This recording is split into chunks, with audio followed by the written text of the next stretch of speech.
जब से बांग्लादेश की कमान मोहम्मद यूनुस ने संभाली है तब से ही वो एहसान फरामोश हो गया है। जी हाँ, कभी हिंदुओं को टारगेट करना, कभी बाढ़ के लिए भारत को जिम्मेदार ठहराना और अब दुर्गा पूजा लोगों को नहीं मनाने देना, ये उसके कुछ उदाहरण हैं।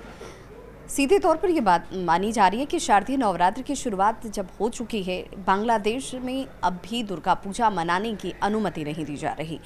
और ये वजह है कि बांग्लादेश में दुर्गा पूजा को लेकर के बवाल मचा हुआ है। लोगों के बीच नाराज़गी भी है और इसे लेकर लोगों के स्वर भी अब खुलकर सामने आ रहे हैं।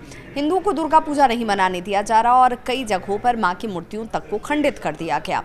कहा जा रहा है, इसके पीछे का तर्क ये दिया जाता है कि भाई सुरक्षा इंतज़ाम करने में हम इस वक्त सक्षम नहीं और इसी वजह से लूटपाट हो सकती है और दुर्गा पूजा न मनाने दिया जाए। कुछ हालांकि चिन्हित दुर्गा पूजा समितियों को इसकी इजाज़त मिली है, लेकिन उन्हें भी कई शर्तों के साथ ये इजाज़त दी गई।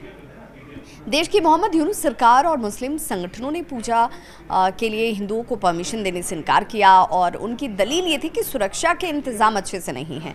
और अगर सुरक्षा के इंतज़ाम अच्छे से नहीं है तो आखिर इतनी बड़ी संख्या में लोग आखिर पहुंचेंगे तो उनकी सुरक्षा किसके भरोसे होगी। हमले का खतरा हो सकता है। जिन्हें परमिशन मिली है उन पूजा समितियों को नमाज के दौरान शांति बनाए रखने के लिए कहा गया है। यानी नमाज के दौरान न तो पूजा होगी, न मंत्रोच्चारण होगा, न लोग वहाँ पर दर्शन करने के लिए पहुंच सकते हैं, भजन कीर्तन नहीं किया जा सकता है। फरमान ऐसे समय में आया है जब देश के कई इलाकों में दुर्गा की प्रतिमा को तोड़े जाने की खबरें भी सामने आई हैं। गुरुवार की बात करें तो तड़के किशोरगंज में 32 गोपीनाथ जो जीउर अखाड़ा है, वहाँ पर माँ दुर्गा की नई प्रतिमा को ही तोड़ दिया गया। बांग्लादेश के कोमिला ज़िले में भी एक नवनिर्मित दुर्गा प्रतिमा को तोड़ा जाता है और एक एक करके इस तरह की घटनाएं सामने आती हुई नजर आई। मंदिर में दान पात्र को लूट लिया गया। नारायण ज़िले के मीरापारा से ये घटना सामने आई और ये माना जा रहा है कि एक तरीके से 5 लाख का जजिया कर रख दिया गया। कहा गया कि जो लोग पूजा करना चाहते हैं, जिन पूजा समितियों को पूजा करने की इजाज़त चाहिए, उन्हें 5 लाख रुपए यहाँ डिपॉजिट रखने होंगे सुरक्षा के तौर पर।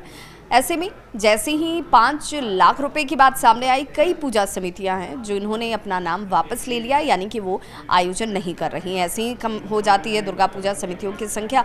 जिनको इजाज़त मिली है उनके साथ भी कई तरह की शर्तें लगा दी गई हैं और अब जब मूर्तियों को तोड़ा जा रहा है और इस तरह की परिस्थितियां बनी हुई हैं तो लोगों के मन में ये सवाल भी है और लोग ये जानना चाहते हैं कि आखिर मोहम्मद यूनुस की सरकार हिंदुओं के साथ ऐसा व्यवहार और बर्ताव क्यों कर रही है। ये वो हिंदू हैं जिन्होंने बांग्लादेश के साथ हमेशा सहयोग का रवैया अपनाया है, उनके साथ खड़ी रही है, लेकिन आज उसी बांग्लादेश में हिंदुओं के ऊपर अत्याचार भी किए जा रहे हैं और हिंदुओं के ऊपर इस तरीके से मूर्तियों को तोड़े जाने का मामला भी सामने आ रहा है। इस खबर पर क्या है आपकी राय, बताइएगा ज़रूर। मैं आपकी होस्ट और दोस्त विभा।